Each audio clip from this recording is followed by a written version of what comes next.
We're here at Davis Wade Stadium following Arizona State's 24-20 loss against Mississippi State in Starkville. Before we get into things, we want to thank our sponsors in Burrito Express and Santan Ford. And as always, I'm Justin Lestertosa. That's publisher Hunter Bino. This was a game where Mississippi State came in and practically scored within the first minute alone, a quick drive. And we talked about the fact that this is going to be an offense that goes. They play hurry-up offense. Scored 17 unanswered points, and then ASU would go on to score 20 unanswered points to take the lead. Unfortunately, though, it wasn't enough, and it was just a game of inches. Yeah, exactly, Justin. I think it really doesn't come a more heartbreaking loss fashion than they did tonight in Starkville. Like I said, in the first half, Mississippi State did basically anything that they wanted on offense, on defense. I think we were all really shocked to see ASU just really not have answers on either side of the ball. I mean, I said with somewhat of a caveat with the defense, because sure, they gave up the two explosive plays, a 48 and a 47-yard touchdown. But, you know, I thought they were really able to settle down, and really for defense was actually on the field for 8 series in one half, which is really something that we just don't expect to see from ASU, and it's really rare, I would say, all around college football to begin with. It really is remarkable they're able to hold just enough. Jesus Gomez did convert one of his 2 field goals right before halftime, and that started the comeback effort for Arizona State. Second half, we saw a different Arizona State team on offense, a different also on defense for that matter. And Mississippi State was the one that really didn't have answers for the Sun Devils. But in the end, and I know we're going to talk about it pretty soon, it's pretty much an unavoidable topic. When ASU started the next to last drive of their game from the 4-yard line, they got all the way down to the Mississippi State 1-yard line, was not able to punch it in, did have to settle for the field goal, and everybody that follows Arizona State was wondering, okay, is this going to come bite the Sun Devils? Sure enough, it did with only 30 seconds left. Another explosive touchdown from Mississippi State. That was followed by an interception by Sam Levitt on the very last drive of the game. So what could have been an absolutely great comeback story for the Sun Devils, they do fall short. And now it's really back to the drawing board for the ASU Sun Devils. Yeah, and going into halftime, Kenny Dillingham said on the broadcast that it's a priority to establish the run, and ASU definitely did that in that second half. Kanye Udo was one of the saviors to make this game close. Raleek Brown got a lot of touches. Kyson Brown, unfortunately, tweaked his ankle, as Kenny Dillingham told us in his post-game press conference. What did you make kind of just of the run game and then also the offense holistically?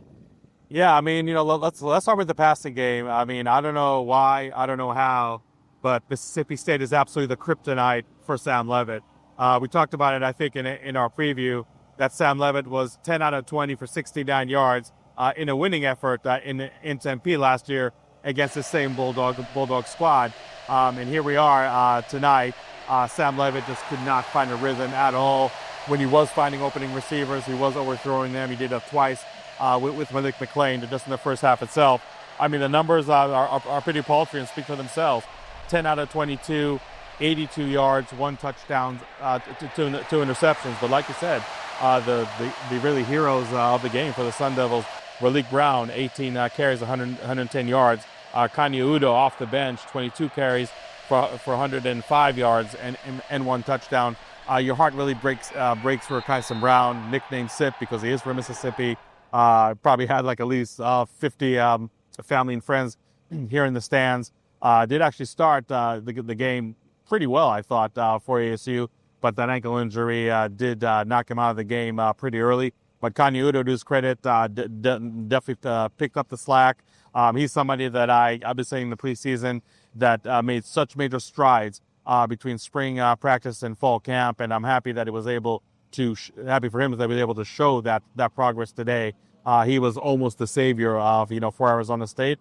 But unfortunately for the Sun Devils, when they did have that goal line stand that did not go their way and they had to settle for a field goal, it was Kanye Udo that almost was able to punch it in, but wasn't able to do that. It really was a great ground attack for the Sun Devils. They had over 150 yards rushing in the second half alone, again, with Raleek Brown and Kanye Udo playing really well. And Sam Levitt, as much as he did struggle in the passing game, I thought was able to run the ball pretty well. But ultimately, it was just a hole that, you kind of feel weird saying that it was too deep of a hole because they did score 20 unanswered points. But I really think it did kind of take a toll, from the offense. I think also really took a toll from the defense, and maybe really was spent just because they're on the field so much in that first half.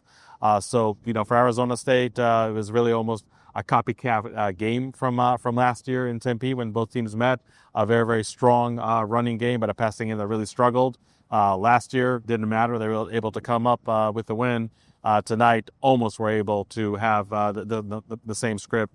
So this offense definitely needs to have a more balanced effort. That's really the key to winning games against even teams that are not as tough as Mississippi State, let alone tougher tests that lie ahead. So the fact that the passing game just really never got going, even though ironically the only touchdown pass by Sam Levitt to Jordan Tyson was actually on a 4th and 1 on a 4th and goal. I'm sorry, on the 1 yard line. So it's just really just one of those, like you said, game of inches. Sometimes ASU was able just to make it and score a touchdown, but that goal line stands when he had to set up for a field goal. That obviously did the Sun Devils in.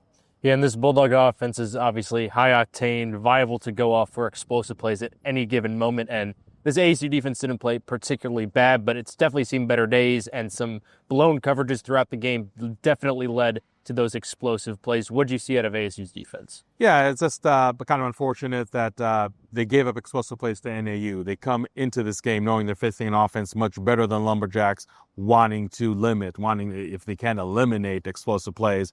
And like I said, the 3 touchdowns that the Bulldogs did score, 48, 47, and 58 yards, and 58 yards being ultimately the winning touchdown. That's something that's going to stick in the craw of the Sun Devils. I know there's a lot of criticism about ASU bringing a cover 0 blitz on that 58-yard touchdown that was the winning score. If you guys watch the video of it, it's just really unfortunate that safety Xavier Alford had a clean line of sight to Blake Shapen. He was right there. I mean, at worst, I think he disrupts that pass, and at best, he obviously sacks him on that 3rd down play. And maybe we're not talking about the Mississippi State win over here, but just like the dumb bad luck that he actually was. I don't feel like he tripped on the receiver's foot, almost like the receiver inadvertently clipped him, and he just stumbled and was not able to get to Blake Shapen. And Brendan Thompson is just a receiver that was wreaking havoc on the ASU secondary all night long. And unfortunately for ASU, they weren't able to stop them on that touchdown.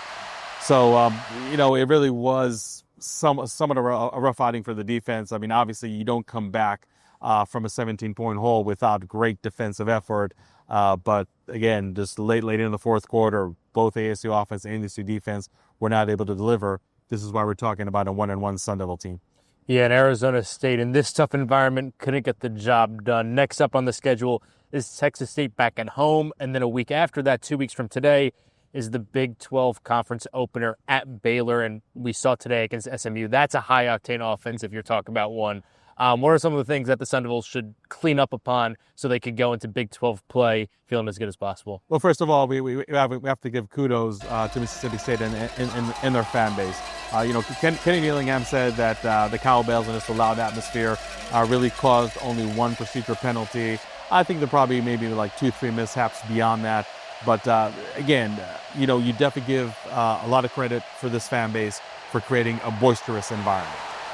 Now ASU was able to overcome that, and you definitely give them credit for scoring 20 unanswered points on the road in an environment that was hostile and then some.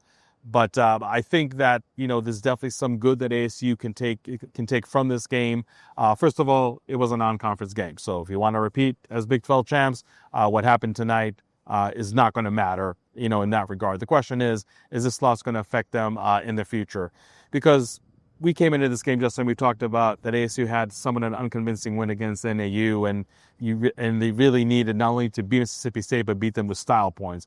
And they came really close. I mean, you could talk about, okay, why was ASU in a 17-point hole to begin with?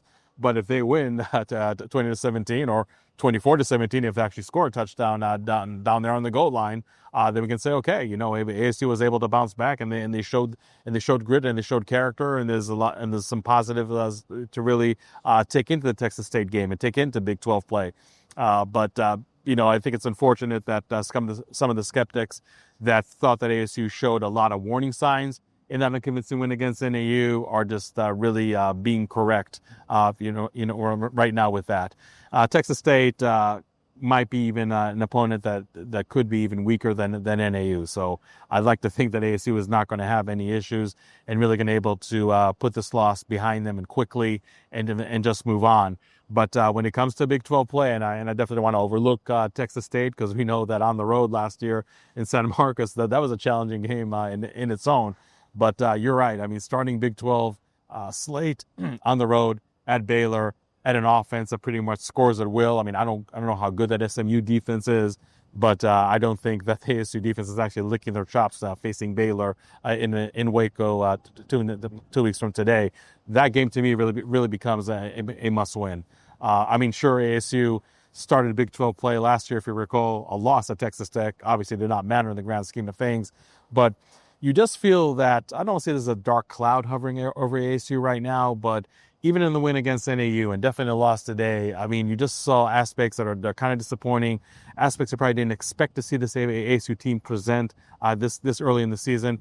Kenny Dillingham, I think, rightfully said, look, I mean, it really more important how you play in the middle and towards the end of the season rather than the beginning. So it really is maybe the beginning of the season, just survive and advance, to borrow a term from college basketball.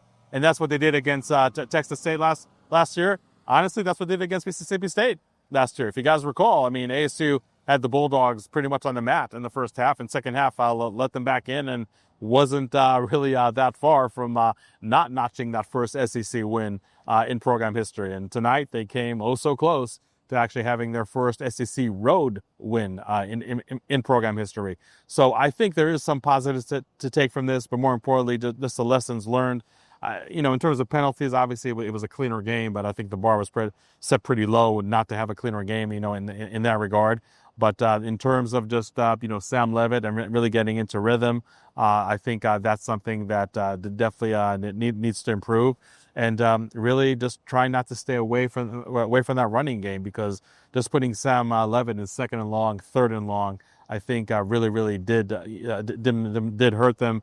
You have quite a good stable of running backs. If Kyson Brown can come back healthy next week, I mean, this is a running back group that I don't think there's any opposing defense out there that's actually eager to face this ground attack. So even though the season came in with the Sam Levitt hype, and even though this season is coming in, Sam Levitt coming into the season, Jordan Tyson for that matter, or they're going to be early entries to the NFL draft. Look, that can still happen, but I just feel that ASU's emphasis on the running game has to be early and often. I mean, yes, you have the best quarterback wide receiver duo in the Big 12, one of the best in the nation in that regard.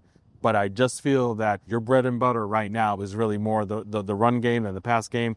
We saw it against NAU. We saw it tonight against Mississippi State. When this team runs the ball well, they either win the game or come really darn close to winning a game like it happened tonight.